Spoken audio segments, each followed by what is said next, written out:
Hey, kembali lagi bersama saya Geno dan selamat datang di Jam Film.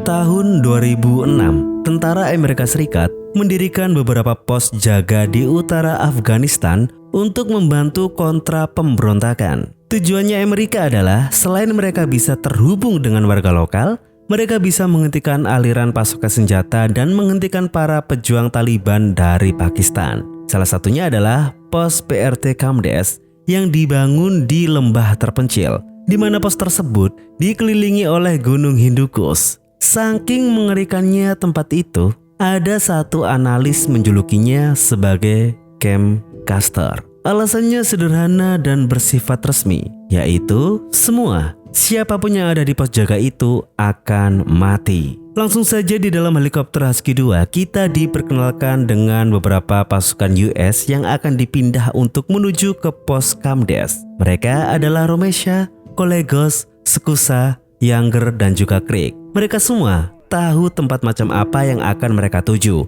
Dan satu hal yang pasti, tidak ada ketenangan sedikit pun di dalam hati mereka.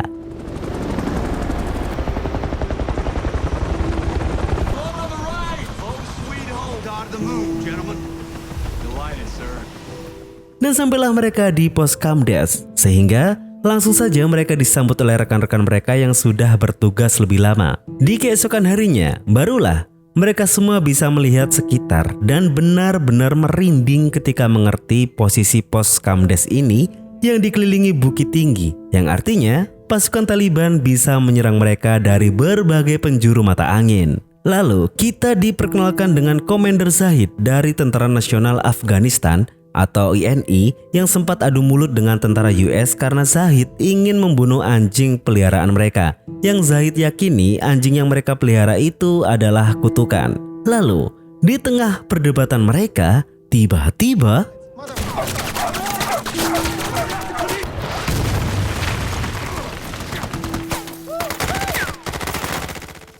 ya, baru saja pagi datang, pos Kamdes sudah mendapatkan serangan dari pasukan Taliban, dan serangan-serangan seperti itu sudah dianggap sangat biasa layaknya sarapan pagi mereka. Dalam mengcounter serangan tersebut, pasukan US tidak sembarangan membidik musuh, yang di luar memang baku tembak.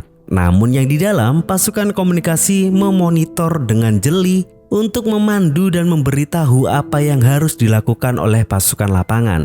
Sehingga ketika mereka menemukan titik jantung pasukan Taliban di pagi itu, langsung saja mereka menutup baku tembak tersebut dengan serangan mortir.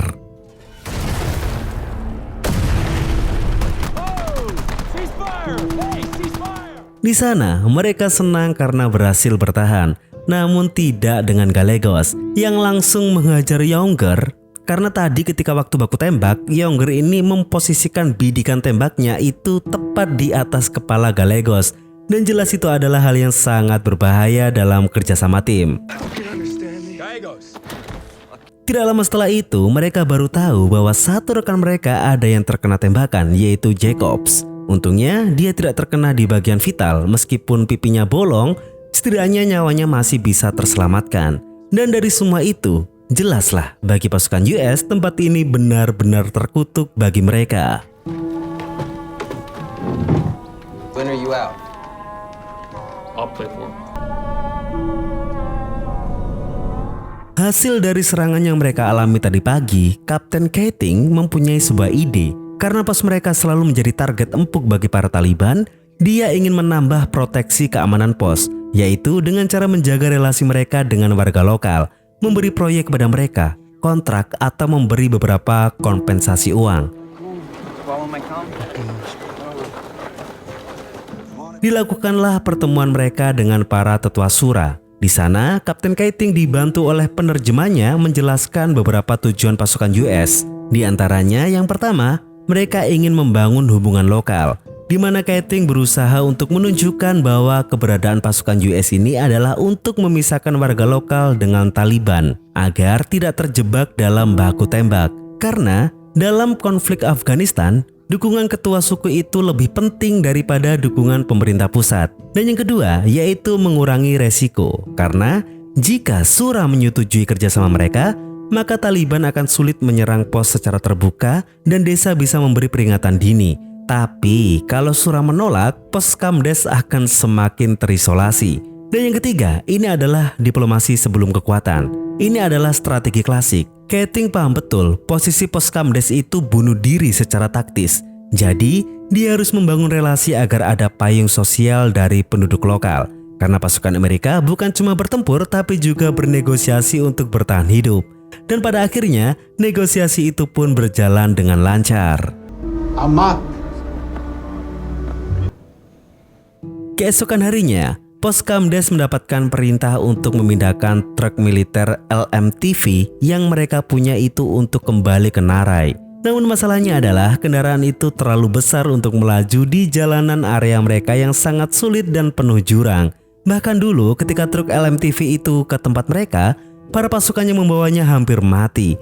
Artinya, membawa truk sebesar itu di jalan kecil yang penuh jurang lebih berbahaya daripada Taliban itu sendiri. Namun di sana, Kapten Keating tidak punya pilihan. Para pemimpin sudah memberikan perintah, artinya mereka harus tetap melaksanakannya. Menjelang malam, Kapten Keating memutuskan bahwa dirinya langsung yang akan membawa truk itu. Dia tidak menyuruh prajurit baru atau siapapun. Dan dia juga menyerahkan kepemimpinan pos kepada Bandi selama dia mengantar LMTV ke Narai. Dan berangkatlah Kapten Keating bersama dengan beberapa pasukan pendamping.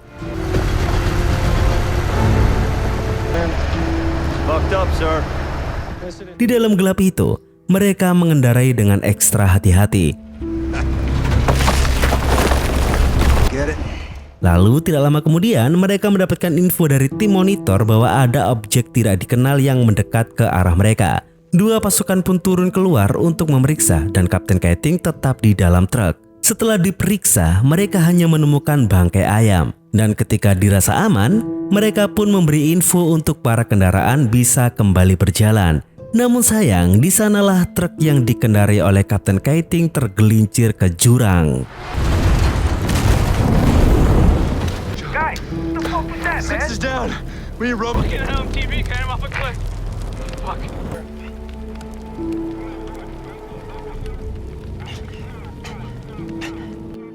Ready?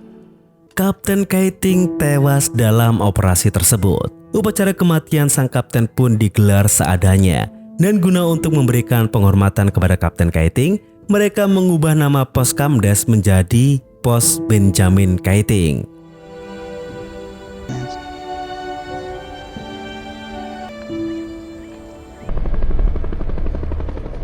Lalu, beberapa bulan kemudian mereka kedatangan kapten baru yaitu Kapten Yeleskes. Mereka melakukan perkenalan singkat dan setelah itu tiba-tiba serangan kembali muncul.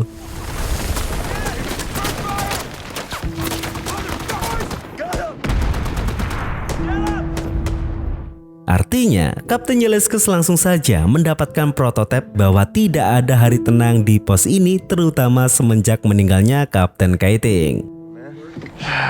Okay. What's going on? Lalu beberapa hari kemudian tiba-tiba mereka mendapati ada seorang penyusup warga lokal yang sedang memfoto daerah sekitar pos.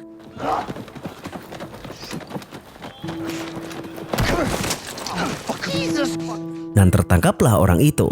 Dalam proses interogasi tersebut, orang itu bernama Nasir dan mengaku kalau pimpinan desa setempat menyuruhnya untuk mengambil beberapa foto camp. Masih belum jelas, mungkin saja data-data tersebut untuk disetorkan ke Taliban. Belum ada yang tahu, sehingga Kapten Yeleskes ingin mengumpulkan tetua Shura untuk mencari tahu apa yang sebenarnya terjadi. Di sana, tetua Shura mengatakan bahwa Yeleskes sudah melanggar janji Komandan Keating kalau pihak pasukan US belum membayar mereka. Dan sekarang, Yeleskes juga sedang menyandra Nasir. Di sana, Yeleskes menjelaskan bahwa uang yang akan ia berikan itu hanya untuk membangun sekolah-sekolah, untuk mengalirkan listrik dan air di daerah setempat. Dan uang itu kini akan Yeleskes tahan terlebih dahulu sampai para pemimpin Shura itu mau bekerja sama dengan benar. Di sana, Romesa menyadari separuh pria Afghanistan dari Shura yang terakhir mereka lihat itu menghilang, yaitu para pemuda-pemuda yang masih dalam usia tempur. Tidak lama kemudian, Larsen selaku Staff Operation Group dipertemukan dengan Mohammed, yaitu penerjemah lokal mereka.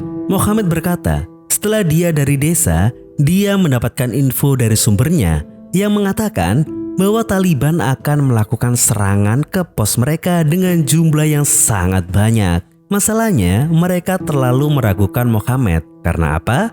Karena Mohammed selalu mengatakan hal yang sama di minggu-minggu sebelumnya. Sehingga akibat hal itu, peringatan dari Mohammed itu selalu dianggap bualan semata. Namun di sana Larsen berusaha untuk tetap menghargai Mohammed sebagai informan.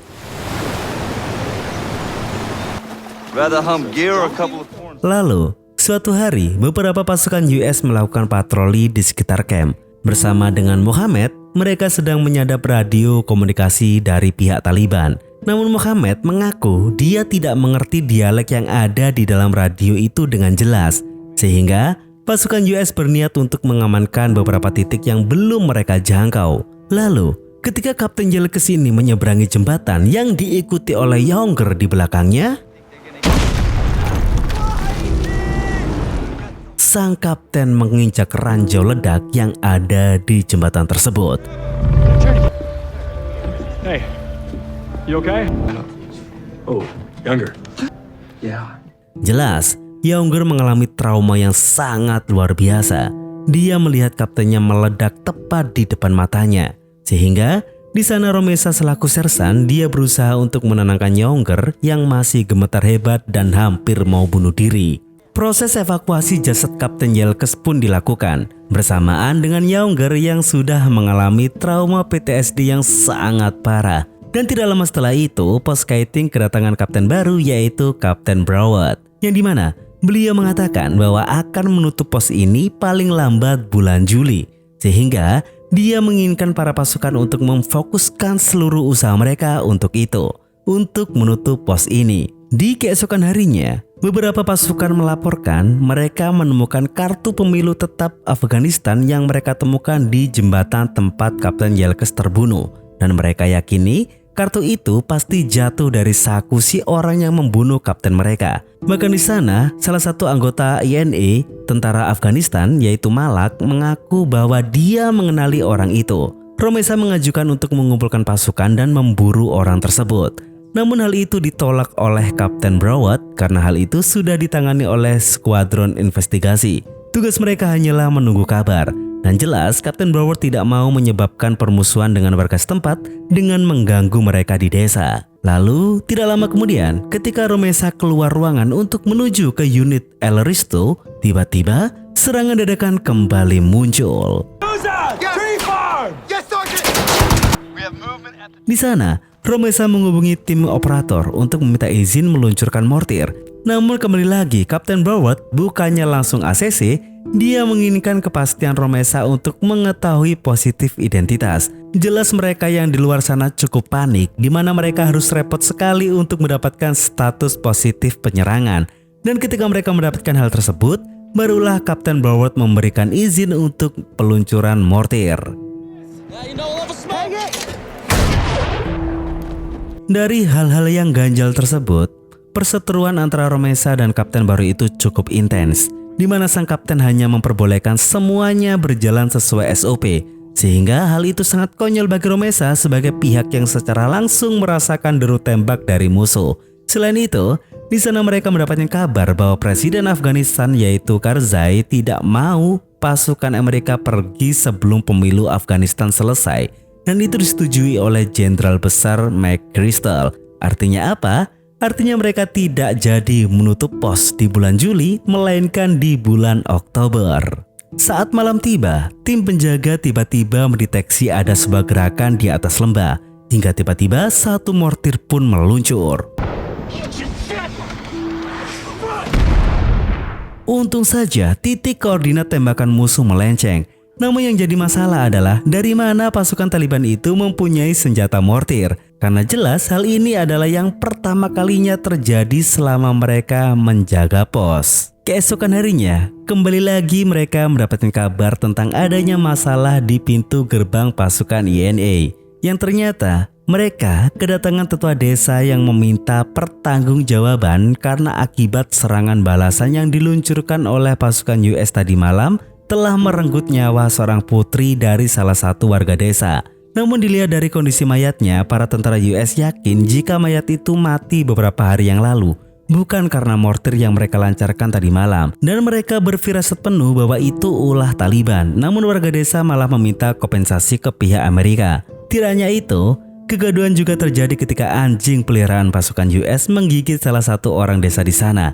Mereka menganggap digigit anjing adalah kehinaan yang besar bagi suku mereka. Mereka tidak mau diobati, tapi mereka ingin ganti rugi. Sehingga daripada ribet-ribet, Kapten Broward pun menembak mati anjing tersebut. Setelah itu, Kapten Broward memerintah untuk memberikan dana berapapun yang orang Afghanistan itu minta. Lalu tidak lama setelah itu, Broward mengumumkan akan segera dibebas tugaskan. Dia mengatakan bahwa nantinya dia akan diganti oleh Kapten Stoney Portis yang akan mengambil alih pimpinan untuk beberapa minggu ke depan dan mengurusi penutupan pos tempur Kaiting di tanggal 6 Oktober nanti. Dan selama Kapten Portis belum datang, Broward menunjuk Letnan Bunderman sampai Kapten Portis tiba. Artinya, sebentar lagi mereka semua akan pulang. Sehingga di sana Bunderman langsung menginstruksikan bahwa Taliban tidak boleh tahu soal penjemputan helikopter mereka nanti. Jangan bicarakan soal ini lewat komunikasi apapun. Dan misi selanjutnya mereka mulai sekarang adalah sama seperti biasanya, yaitu untuk bertahan hidup sampai hari penutupan pos dan penjemputan nanti. Okay, Miller. Go get some sleep, man. Pukul 5.50 pagi, tepat tanggal 3 Oktober 2009, 3 hari sebelum penutupan pos Kaiting, para pasukan penjaga berkeliling seperti biasa. Azan subuh juga sudah mulai berkumandang dari setiap masjid sekitar. Tepat pergantian shift jaga mau dilakukan, Mohammed untuk yang kesekian kalinya, dia sangat panik dan mengatakan bahwa ratusan Taliban akan segera datang. Seluruh warga desa juga sudah pergi. Dan sebagaimana respon dari para penjaga, mereka seperti sudah biasa melihat Mohammed seperti itu. Sehingga tiba-tiba satu penjaga benar-benar melihat ratusan Taliban mendekat dan menyebar ke seluruh penjuru bukit dan... Fuck me. Alright, boys. We got Costa. Hari itu, mereka mendapatkan serangan terbesar yang pernah dilakukan oleh Taliban. Bunderman di sana sebagai komandan pos benar-benar diuji. Bahwa hari yang tidak pernah mereka inginkan akhirnya datang juga. Perang baru dimulai dan Thompson dari pasukan US tumbang di awal pertempuran.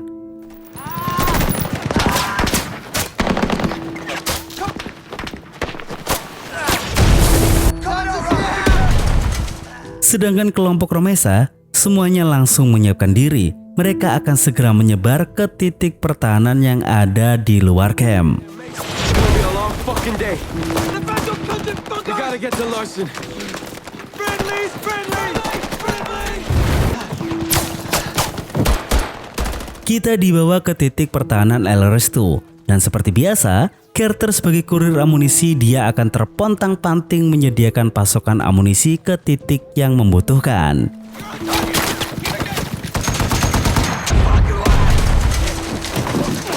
Pasukan El Resto di sana benar-benar terpojok dikala amunisi mereka habis. Thanks, Sergeant. I got it. Crick, dia datang untuk menuju membantu El Resto. Dengan RPG yang dia bawa, dia berniat untuk meledakkan itu ke titik musuh. Namun, karena Crick ini tidak mendengar aba-aba dari temannya, dia tertembak sebelum RPG itu berhasil dia ledakan.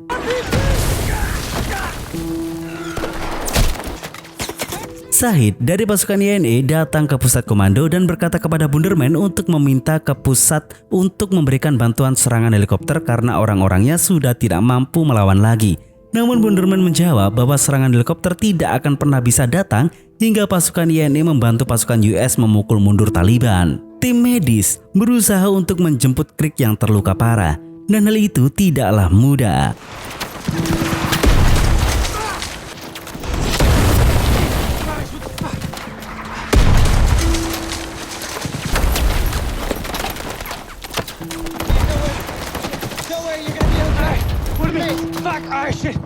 We can't treat him here. We got him. You got him.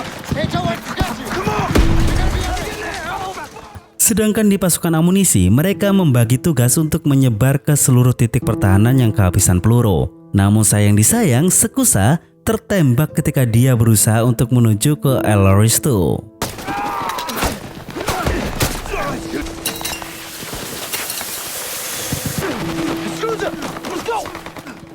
Segeralah dia dievakuasi ke ruangan medis yang benar-benar sibuk di hari mencekam itu. Namun sangat disayangkan, nyawa Sekusa tidak bisa tertolong. Artinya dia sudah gugur. Kita dibawa ke Romesa, di mana dia terus berusaha untuk bisa mencapai ke titik Eloristo. Dan itu pasti bukan perkara yang mudah. Di posisi Eloristo, mereka cukup tangguh. Namun sayang senjata mereka terkena RPG.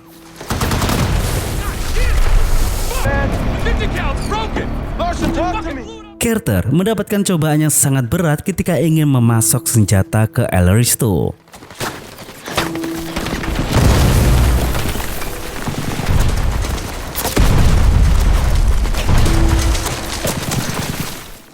Kendatipun dia berhasil sampai, keadaan Eloristo ini masih sangat terpuruk.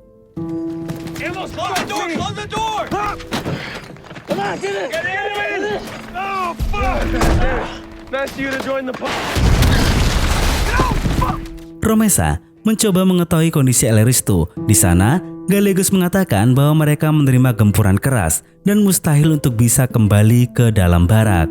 Sehingga di sana Romesa berusaha untuk mengcover mereka dengan senjata mesin yang sudah dia siapkan. Namun dari serangannya itu hanya berujung mereka terkena hantaman RPG musuh.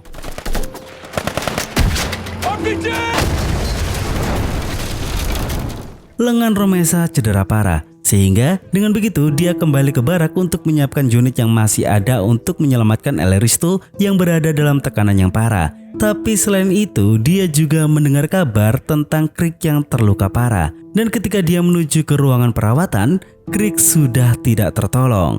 Tidak ada waktu untuk berduka. Eloristo memberi info bahwa mereka menemukan posisi penembak jitu musuh. Langsung saja ketika mendengar hal itu, Romesa bergegas keluar untuk melenyapkan orang yang sudah membunuh Krieg dan juga Sekusa. Ketika dia sudah mendapatkan lokasinya, tanpa drama, Romesa langsung memberikan tembakan headshotnya.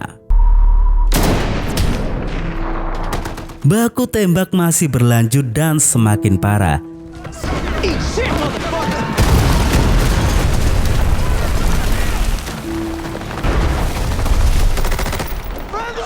Unit kiriman Romesa yaitu Hart dan juga Griffin yang akhirnya berhasil mencapai truk 1. Dan tujuan mereka adalah untuk segera menuju ke Eloristo. Ketika Gallegos mengetahui hal itu, dia melarang Hart karena itu terlalu beresiko. Namun Hart tetap memaksakan diri dan benar saja menuju ke Eloristo itu artinya bunuh diri dan truk mereka pun terjebak.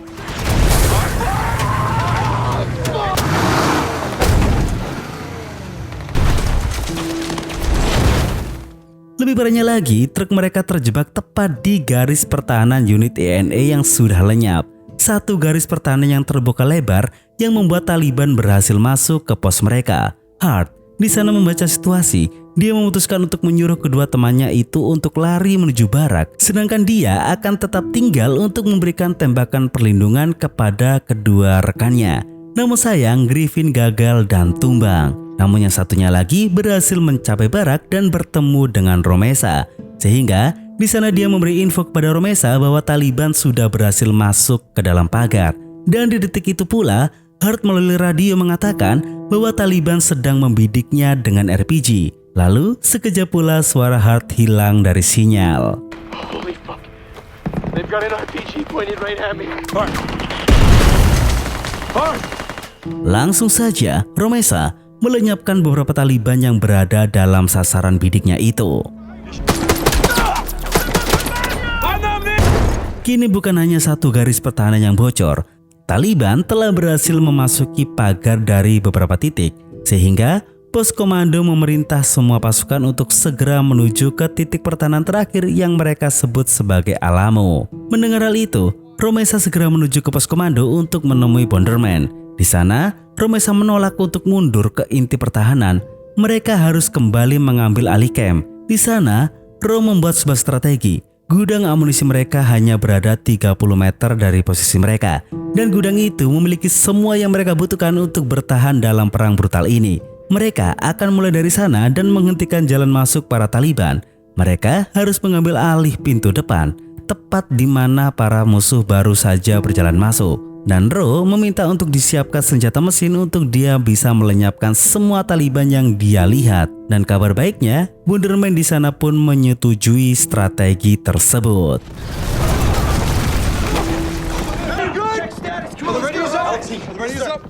Kembali ke El Risto yang dihuni oleh 5 orang itu benar-benar terpuruk. Keadaan mereka masih sama. Hantaman di pos komando tadi membuat semua komunikasi terputus. Di sana, Carter menyarankan semuanya secara bergantian untuk keluar untuk berlindung ke bebatuan depan mereka. Lalu menuju Kaskus, mereka akan melewati tempat itu untuk melalui ruangan laundry untuk kemudian menuju ke pos komando. Dan Carter akan memposisikan dirinya untuk memberikan perlindungan tembak untuk teman-temannya. Dan mereka pun keluar.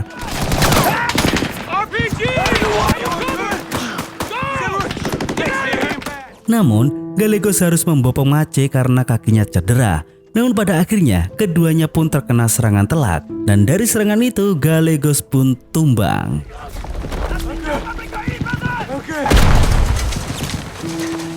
Karena keadaan yang kacau, Larson dan juga Carter pun memutuskan untuk kembali ke dalam truk. Sedangkan Martin, dia tertembak di tengah jalan. Romesa bersama dengan Red Pluton menyusuri jalan. Mereka harus tetap hidup hingga sampai di tempat senapan mesin yang mereka tuju. Sedangkan di El Risto yang tersisa hanya Carter dan Larson. Dan di dalam truk, Carter melihat bahwa Mace masih hidup, sehingga dia akan menjemputnya dan meminta Mace untuk berlindung di balik bebatuan sampai Carter memiliki timing yang tepat. Sedangkan kelompok Romesa hampir sampai ke posisi yang mereka tuju, dan manuver mereka benar-benar membuat pukulan telak ke pihak Taliban.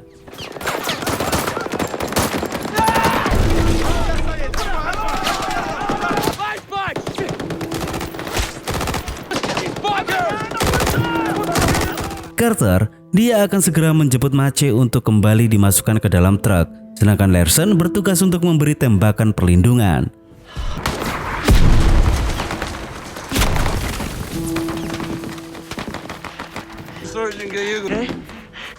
Dengan cepat, Carter pun mencapai Mace di mana dia menggendongnya hingga berhasil masuk kembali ke dalam truk. Di sana kita diperlihatkan Romesa dan kelompoknya berhasil sampai ke titik yang mereka inginkan. Namun siapa sangka, Ro baru menyadari bahwa pasukan Taliban terlalu banyak. Hanya keajaiban yang bisa membuat mereka bisa bertahan. Lalu tiba-tiba, ya, bantuan telah tiba. Helikopter tempur memberi pukulan telak ke gerombolan Taliban itu. Kembali ke El Risto, komunikasi kembali terhubung sehingga Larson segera mengupdate situasi mereka. Mace harus segera mendapatkan perawatan untuk menyelamatkan nyawanya, sehingga dia meminta tembakan perlindungan skala besar untuk bisa membopong Mace menuju ke ruangan medis. Di sana, Wonderman merasa lega, masih ada yang tersisa dari El Risto, sehingga di sana Wonderman mengatakan bahwa pesawat pengeboman mereka akan segera datang dari Qatar, dan pesawat pengeboman itu akan menjatuhkan bom mereka ke sekeliling pos untuk menghancurkan musuh yang ada. Hal itu seharusnya sudah lebih dari cukup untuk Larson dan juga Carter bisa berhasil membawa Mace kembali. Dan inilah teman-teman, upaya Carter dan Larson membawa Mace untuk segera menuju ke ruangan medis.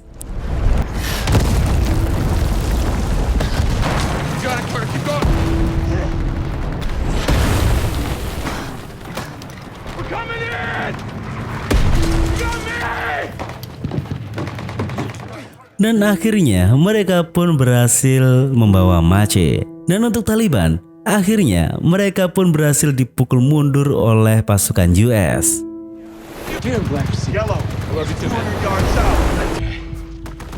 Pukul 6 sore, inilah Kapten Portis yang baru saja tiba di pos Keating setelah pertempuran usai.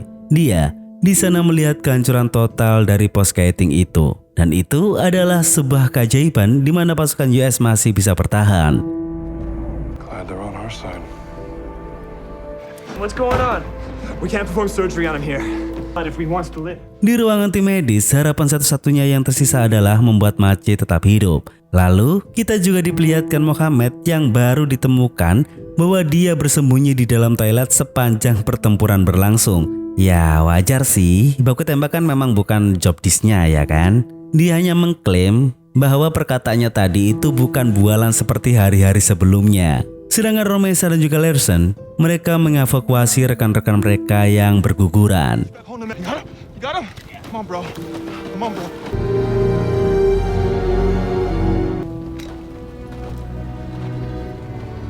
Lieutenant Buck. Kapten Portis, sesampainya di dalam pos, dia disambut oleh Letnan Banderman. Di sana, Banderman melaporkan bahwa total dari pasukannya 27 terluka, 7 gugur, dan belasan INE terluka parah. Di sana, Banderman menangis dan meminta maaf kepada sang kapten, di mana dia merasa gagal menyelamatkan seluruh nyawa pasukan. Namun di sana, Kapten Portis meyakinkan bahwa Banderman sudah melakukan tugasnya dengan sangat baik. Dan di sana, Kapten Portis juga mengatakan bahwa besok dia akan menutup pos ini, meledakkan tempat terkutuk ini hingga hilang dari muka bumi. Dan beginilah cerita ini teman-teman. Di keesokan harinya, matahari bersinar cerah, namun tidak secerah hati para pasukan US. Lalu mereka semua pun dipulangkan. Namun tetap saja, berita duka sekali lagi memukul mereka ketika mereka mendengar bahwa Mace pada akhirnya gugur di dalam perawatannya. Di sana, Sersan Romesa melihat tempat mengerikan itu meledak menjadi abu.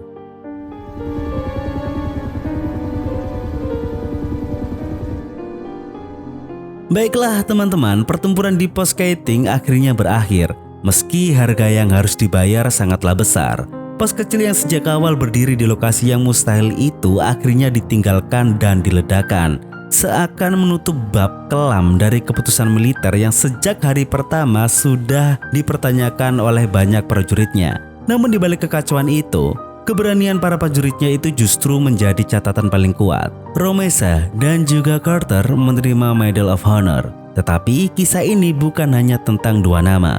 Ini tentang seluruh satuan yang bertahan dalam kondisi yang tidak masuk akal.